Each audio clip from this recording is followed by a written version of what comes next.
algún punto alguien nos presentó el Evangelio, respondimos al Señor y Él nos trajo a casa. Y vamos a meditar en Hechos, la porción que leímos ahorita, hermanos. Dice Saulo en Jerusalén, y voy a leerlo una vez más, hermanos. Cuando llegó a Jerusalén, trataba de juntarse con los discípulos, pero todos le tenían miedo, no creyendo que fuese discípulo. Entonces Bernabé, tomándole, lo trajo a los apóstoles y les contó cómo Saulo había visto en el camino al Señor, el cual le había hablado, y cómo en Damasco había hablado valerosamente en el nombre de Jesús. Y estaba con ellos en Jerusalén, y entraba y salía, y hablaba denodadamente en el nombre del Señor, y disputaba con los griegos, pero estos procuraban matarle. Cuando supieron esto, los hermanos le llevaron hasta Cesarea y le enviaron a Tarso. Entonces las iglesias tenían paz por toda Judea, Galilea y Samaria, y eran edificadas andando en el temor del Señor, y se acrecentaban fortalecidas por el Espíritu Santo.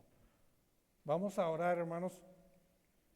Padre bendito, Señor, estamos delante de ti para estudiar tu palabra, Señor, para escuchar tu palabra, para entender qué quieres hablar a nuestro corazón, Señor, para que nosotros lo pongamos por obra en nuestra vida personal, pero también en nuestra iglesia. Bendícenos, Señor, porque queremos oír tu voz y queremos, Señor, ir creciendo hacia esa madurez que tú quieres que tu iglesia tenga. Ayúdanos en este propósito, Señor, te lo pedimos en el nombre de Cristo Jesús. Amén. Una iglesia madura es el título del mensaje de esta mañana, una iglesia madura. Y usted me puede preguntar cuántos años tendría esa iglesia la que describe Hechos. Pues tendría entre 5 y 7 años, 5 y 7 años más o menos.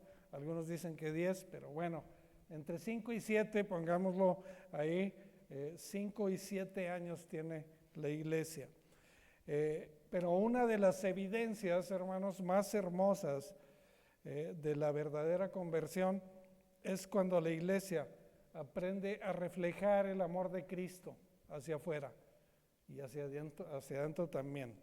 La fe en Cristo, hermanos, no solo transforma individuos, hay un nombre nuevo en la gloria, no solo transforma individuos, sino que también moldea comunidades, moldea incluso sociedades y países cuando un país abraza el Evangelio. Por eso cuando el Señor añade a su iglesia un nuevo creyente, no solo el Señor está salvando una vida, sino está también probando la madurez espiritual del cuerpo, que es la iglesia. Y aquí, hermanos, en esta porción y en este capítulo, más bien en Hechos 9, nos presenta ese dilema, una iglesia que tiene que decidir entre cerrar la puerta por miedo, cerrarla completamente, o abrir los brazos por fe. Está en un dilema. Saulo ha sido enemigo terrible de la iglesia, ha sido perseguidor, fue verdugo de la iglesia. Él estuvo cuando mataron a Esteban, y su pasado causaba mucho temor a la iglesia, muchísimo temor. Sin embargo, nosotros sabemos que su encuentro con Jesucristo había producido un cambio real, pero ellos no lo sabían. Nosotros sí lo sabemos porque tenemos la Escritura.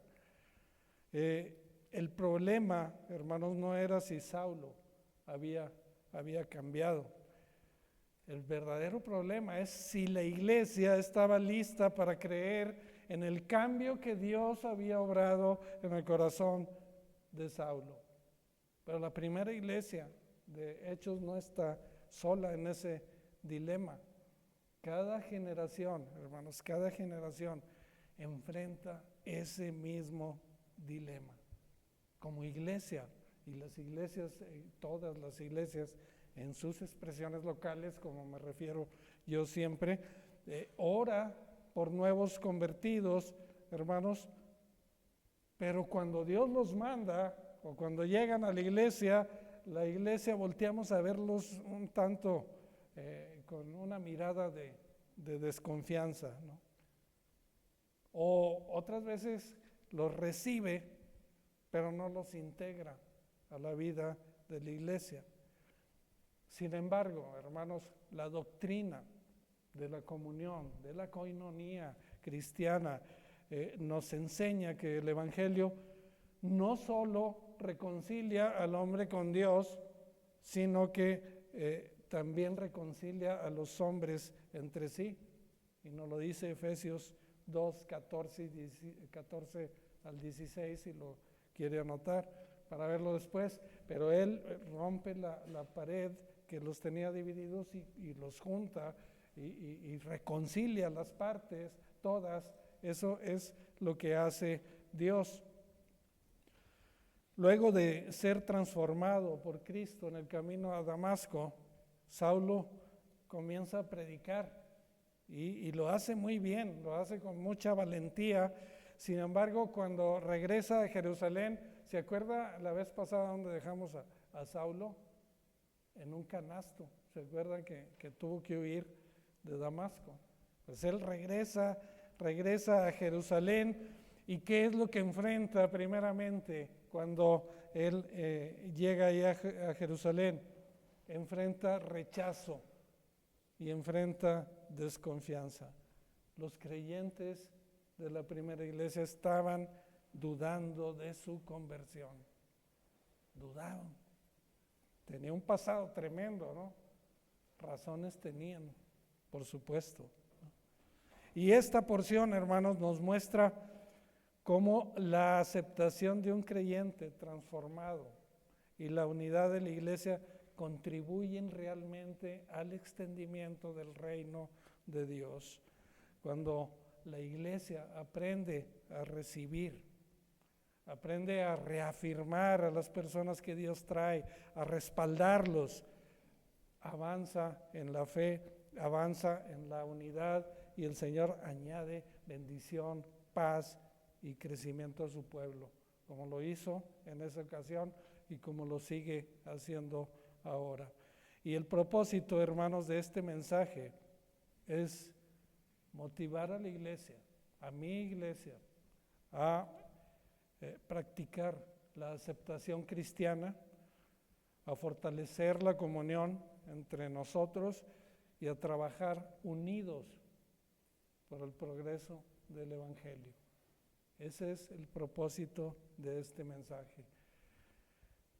Este pasaje, hermanos, de Hechos 9, 26 al 31, realmente es un recordatorio pastoral. Una iglesia madura no teme al pasado de las personas, sino que confía en el poder de Dios que transforma a las personas. 3 bendiciones de una iglesia madura. 3 bendiciones que yo quiero que esta iglesia vayamos hacia allá, hermanos. La primera, la bendición de ser una iglesia que recibe. La bendición de ser una iglesia que recibe. Versículos 26 y 27 dice: cuando llegó a Jerusalén, trataba de juntarse con los discípulos, pero todos le tenían miedo, no creyendo que fuese discípulo.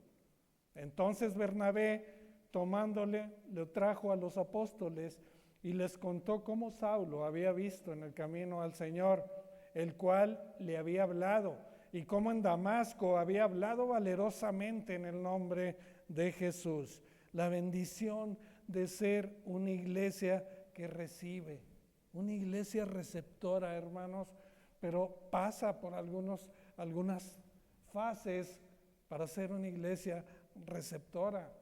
Primero, la desconfianza, hermanos. si avanzamos ahí, la desconfianza.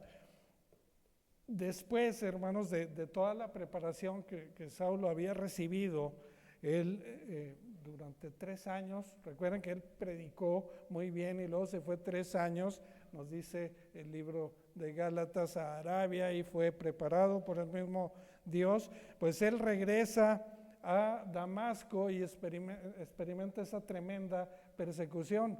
Recuerdan que lo querían matar y lo descuelgan por un canasto y tuvo que viajar a Jerusalén. Jerusalén era como la capital del cristianismo, ¿no? Entonces, él por primera vez va a la iglesia más importante, la iglesia en Jerusalén, y va con los apóstoles, va con ellos.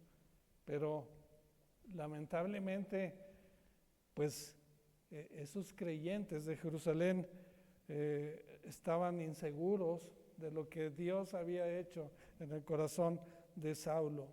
Ellos les habían llegado noticias de la conversión. Oye, y aquel que nos perseguía ahora está predicando valerosamente, pero ese pasado no lo olvidaban, porque Saulo fue tremendamente cruel, ¿no? Y para ellos les era difícil aceptarlo.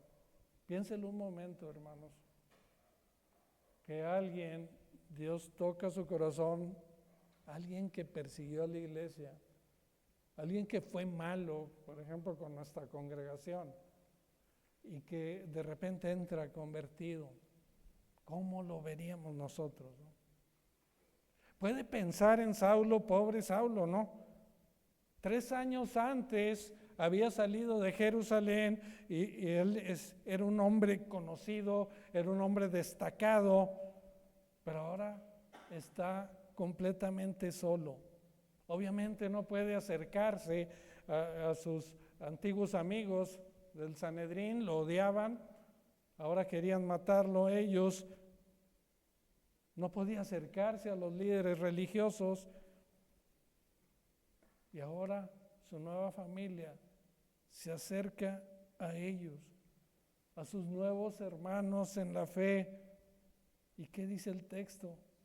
Trataba de juntarse con los discípulos, imagínense, pero todos le tenían miedo. Le sacaban la vuelta. Y ahí viene Saulo. Imagínense aquí en la reunión y llega y se sienta allá y todos se pasan para acá. Y ahí estaba Saulo. Y en la salida, pues ahí lo dejaban, ¿no? Ese era Saulo. No confiaban en él. Dice que le tenían miedo. Había ese periodo de desconfianza que es natural. Pero ahí fue donde obró Dios. Dios interviene. La intervención, hermanos, Dios utiliza a un hombre llamado Bernabé. Bernabé quiere decir hijo de consolación. Bernabé, él es un instrumento de Dios para arreglar ese problema. Dios ha llevado a Saulo, su hijo, por la fe, lo lleva a su familia y la familia no lo recibe porque le tiene miedo. Entonces Dios utiliza a un miembro de su familia para que arregle ese problema, para que intervenga, para tender un puente entre la aceptación y la comunión. Es lo que vimos en apologética, hermanos, los que estudiamos los martes. Recuerden que el evangelismo es crear puentes, no divisiones entre los que piensan diferente que nosotros. Y Bernabé se acerca. Qué bendición, hermanos, tener en la congregación a alguien como Bernabé, a alguien como Ananías, no el de Zafira, pero Ananías el que fue y Dios le indicó que fuera con Saulo a abrirle los ojos, recuerda. Pero Bernabé, alguien que ama tanto al Señor, que arriesga lo que tiene. Recuerda años atrás, hubo un problema económico y Bernabé interviene, vende sus propiedades para aliviar ese asunto que estaba sufriendo la primera iglesia para bendecir a los demás. Ese era Bernabé. Bernabé, me imagino, el pastor que abraza, el pastor que en un conflicto quiere mediar. Ese es Bernabé, el hijo de consolación. Más adelante toma a Juan Marcos, ya lo veremos después, cuando Pablo lo rechaza. Ya lo veremos también por qué. Pero él es el que interviene y Dios lo usa como un instrumento de paz para bendecir a los demás. ¿Querrá Dios, hermanos, usarnos a nosotros, Iglesia Bautista Israel, de esta manera? ¿Querrá Dios que nosotros seamos un puente de conciliación entre alguna situación que se da en la iglesia o en las iglesias? ¿Estamos dispuestos a servir así como Bernabé? Porque vamos a ver, el resultado es bendición, es una iglesia unida, una iglesia fortalecida, multiplicadora. Eso fue lo que pasó. En esa etapa de la recepción, ante la desconfianza, Dios interviene, manda a Bernabé y se da la conciliación. Dice la Escritura, hermanos, dice: entonces Bernabé, tomándole, lo trajo a los apóstoles. Quiere decir, hermanos, que él tomó a Saulo, es decir, se hizo cargo de él. No le dijo como nosotros solemos hacer, ¿verdad? Voy a estar orando por ti. No, tomó el asunto en sus manos, vamos, con los apóstoles. La iglesia no te quiere recibir, vamos con los apóstoles.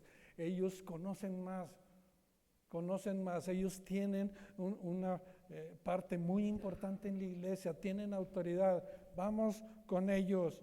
Dice que tomándole lo trajo a los apóstoles. Tomó la iniciativa, hermanos, para conciliar las dudas que se tenían. Ese es Bernabé. Y cuando lo presenta ahí a los apóstoles, pues destaca 3 cosas de Saulo: su encuentro con el Señor rumbo a Damasco, la revelación que tuvo del Señor Jesucristo y su predicación en Damasco. Pero fíjese lo que hizo Bernabé, hermanos, no pierda el punto. Bernabé arregló el asunto, concilió el asunto para que su iglesia fuera una iglesia receptora, una iglesia que recibe. Eso es ser una iglesia que recibe, hermanos, es ser una gran bendición. Y Bernabé lo que hizo es extender el amor de Jesús hacia Saulo. Y Pablo lo escribiría después, hermanos, no directamente, pero en 1 Corintios 13:8 él dice: el amor todo lo cree, hermanos. Había un riesgo, por supuesto, pero ellos creyeron. Bernabé los convenció: vamos a creer en el Señor. Y hermanos, cuando no es una persona del Señor, el Señor se encarga de sacar de su congregación a la persona. Pero no nos toca a nosotros hacer ese papel. Debemos ser una iglesia que recibe. Segundo lugar, ese es un paso a la madurez, porque te puedes quedar ahí. Segundo lugar de una iglesia madura es la bendición de ser una iglesia que integra. Una iglesia que integra. 28 y 29 dice: y estaba con ellos en Jerusalén, y entraba y salía, y hablaba denodadamente en el nombre del Señor, y disputaba con los griegos, pero estos procuraban matarle. Después de recibirlo, hermanos, se da la integración, y esa también pasa por ciertas etapas. Una es la aceptación. La aceptación. Por fin, los apóstoles y la iglesia aceptaron. Y Saulo se ganó la confianza de ellos. Y Lucas lo expresa ahí.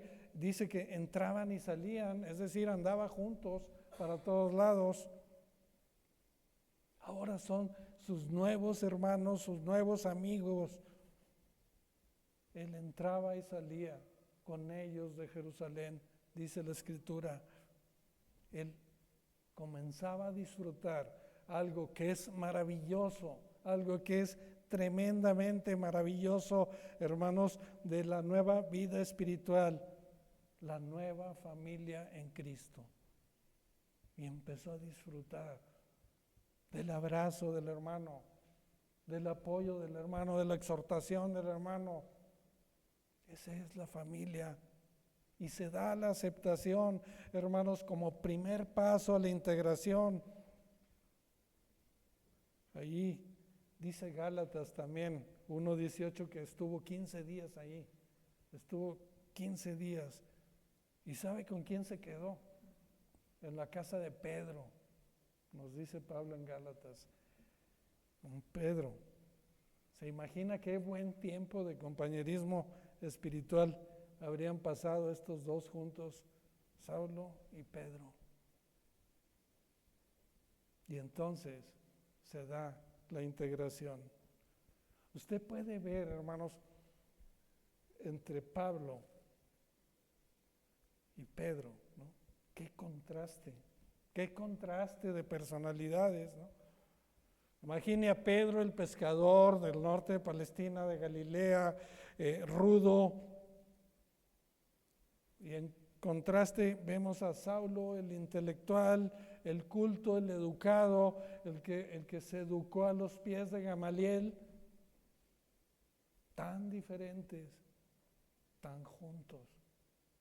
Eso es lo que hace Dios con su familia, hermanos. Es una unidad que Dios forja entre los verdaderos hijos de Dios, a pesar de cualquier diferencia social, humana, de cualquier tipo. Ya no hay judío ni griego, ni varón ni mujer, ya no hay diferencias sociales, no hay nada, de nada, somos la nueva familia de Dios. La aceptación, la integración y después otro paso más, el ministerio, hermanos.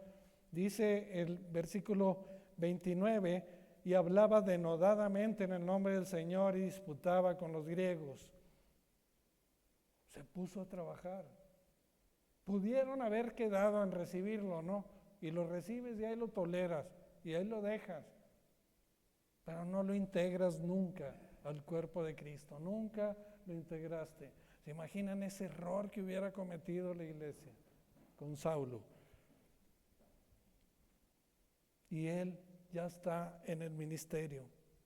Tal como había predicado en Damasco, también lo hizo en Jerusalén, valerosamente, denodadamente, y él está predicando el evangelio. Lucas destaca ese trabajo que hacía con los griegos, con los helenistas. Esos eran judíos que estaban influenciados por la cultura griega. Y como Pablo estaba bien preparado, sabía griego, sabía muchas cosas de la cultura griega, pues era el instrumento ideal para predicarles, para ministrarles a ellos. Lamentablemente, como pasó con Esteban en Hechos 6, pues los helenistas no aceptaron el evangelio y al verse incapaces de refutar a Saulo, procuraban ¿qué? Matarle. Y eso me lleva al tercer paso a la madurez de la iglesia, la bendición, no solo de ser una iglesia que recibe, una iglesia que integra, no se quedó en recibir, lo integró, pero va más allá la iglesia, la bendición de ser una iglesia que respalda. Versículo 30 y 31. Cuando supieron esto, los hermanos le llevaron hasta Cesarea y le enviaron a Tarso. Entonces las iglesias tenían paz por toda Judea, Galilea, Samaria, y eran edificadas andando en el temor del Señor. Y se acrecentaban fortalecidas por el Espíritu, Santo. El cuidado, hermanos. Ese es el respaldo. El cuidado de cada uno de los miembros de la iglesia. Él no sabía que querían matarlo, pero los hermanos se percataron, dice la Escritura, de que querían matarlo y le enviaron, tomaron cartas en el asunto, lo enviaron primeramente a Cesarea, allá cerca en las orillas del mar Mediterráneo, y después dice que lo mandaron a Tarso, su ciudad natal. O sea, la iglesia se hizo cargo, Vamos a cuidarlo. Es uno de nuestros mejores elementos. Dios lo está usando poderosamente, pero quieren matarlo. Vamos a enviarlo a tal lado y luego a Tarso. La iglesia lo envió a esos lugares para cuidarlo, hermanos. Y ese acto trajo tanta bendición a la iglesia, trajo tanta aceptación al corazón de Dios, que dice la Escritura que hubo paz. Cesó la persecución, cesó. Esa conversión de Saulo produjo tal impacto, hermanos, sobre los judíos, que ese ímpetu de perseguirlo se detuvo. Dios lo detuvo. Y por un tiempo hubo paz en Judea, Galilea y Samaria. Necesitaban un tiempo de paz. Dios se los otorgó. Dios avaló el actuar de la iglesia. Y ahí se ve la vitalidad también.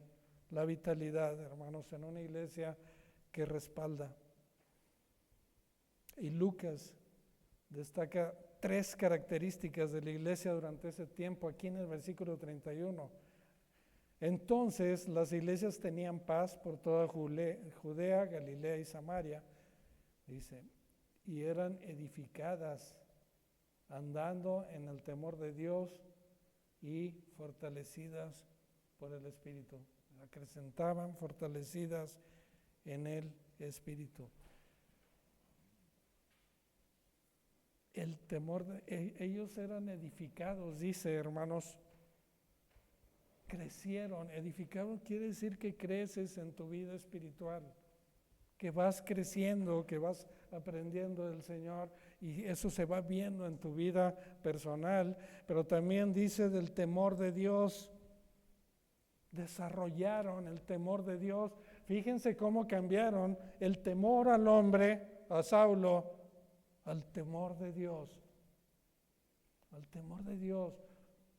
Y temor de Dios es respetar a Dios. Temor de Dios es hacer lo contrario que hacían los creyentes en Ezequiel, como lo vimos en la clase, que tenían pecados secretos y que ábrele por ahí. Temor de Dios es hacer las cosas que le agradan a Dios por amor y por respeto a Él. Ese es temor de Dios. Es un temor que acerca, no un temor que aleja. El temor de Dios. ¿Y qué más? Dice que ellas crecieron fortalecidas por el Espíritu Santo. Experimentaron la compañía del Espíritu Santo en su vida diaria. Has disfrutado, has experimentado la compañía del Espíritu Santo en tu vida diaria. No aquí, no aquí. Cuando vas manejando, cuando vas caminando por ahí, que el Señor está contigo, que el Señor te acompaña. Y a veces hasta parece uno que está loco, ¿no? Y a veces le habla uno al Señor, ¿no? Y dice, ¿por qué vendrá hablando solo? Pues vas quizá orando, platicando con el Señor. ¿Qué hago? ¿Qué hago? ¿No? Disfrutaban de eso. Esa era la vitalidad. Y entonces, ¿qué se da? Cuando hay vitalidad espiritual, hermanos, se da el crecimiento. El crecimiento, hermanos, es consecuencia de esa tremenda vitalidad espiritual que tenía la iglesia. Y la iglesia creció. Dice, el número de creyentes se multiplicó. ¿Qué cosas, hermanos, caracterizan a nuestra amada iglesia? ¿Qué podemos hacer nosotros para promover estas características tan importantes en la vida de la iglesia? Edificación, temor de Dios, fortaleza del Espíritu Santo. ¿Qué podemos hacer nosotros, hermanos? Y aquí terminamos la historia de la conversión de Saulo. Fíjese qué curioso, la historia de la conversión de Saulo comienza cuando él sale de Jerusalén para seguir a los seguidores, perseguir a los seguidores de Jesús. Y termina con él saliendo de Jerusalén como seguidor de Jesús, perseguido por los enemigos de Jesús. Los giros que Dios da a la vida de sus hijos son impresionantes, hermanos. Véalo en su propia vida, en su contexto personal, qué era antes de conocer a Dios y qué es ahora. Y terminamos, hermanos. Saulo fue recibido, él fue integrado, fue reafirmado ahí en la iglesia, fue respaldado por una iglesia que aprendió a confiar en la obra de Dios, a confiar en Dios plenamente, a no detenerse en los temores del pasado, sino que avanzó a un futuro de bendición. Hay que confiar en el Señor, hermanos. El poder de la iglesia no está en los recursos, sino en la capacidad de amar a Dios, de amar a nuestros hermanos, de creer, de actuar conforme al Espíritu Santo. Esa es la fortaleza de la iglesia. Y amados hermanos, finalizo con una pregunta. ¿Quién está dispuesto a ser un Bernabé para los nuevos creyentes? ¿Quién dice yo quiero ser un Bernabé para los nuevos creyentes? El hermano Héctor es un Bernabé para que lo integren hermanos de las comisiones a la comisión de recepción. ¿Quién va a ser un Bernabé para los que traiga el Señor? Para cuidarlos, para fortalecerlos. ¿Quién quiere ser además del hermano Héctor? Seremos parte, hermanos, de una iglesia que abre los brazos, que afirma a los que trae el Señor en la fe para que avance la obra del Señor. Hay que pedir, hermanos, a nuestro Dios que nos dé ese corazón sensible, ese corazón valiente, para que entonces nuestra iglesia tenga paz, tenga edificación y tenga multiplicación como en aquellos días. ¿Queremos eso, hermanos? Entonces tenemos que ser una iglesia que recibe, una iglesia que integra y una iglesia que respalda, que cuida a sus hermanos, no que los traiciona, que los cuida, que los protege. Un lugar donde te sientas amado, como dijo nuestro hermano, y con esto termino, Isaac Sotomayor, pastor, dice que le decía a su hija que él convirtió su hogar en el lugar donde ella se sintiera más amada que en ningún otro lugar de la tierra. Y yo quiero invitarlos, hermanos, a que este lugar, la familia de IBI, sea el lugar donde te sientas más amado, más protegido, más integrado que en cualquier otro lugar. Y entonces te vas a poner la camiseta y la iglesia va a crecer y Dios va a multiplicar.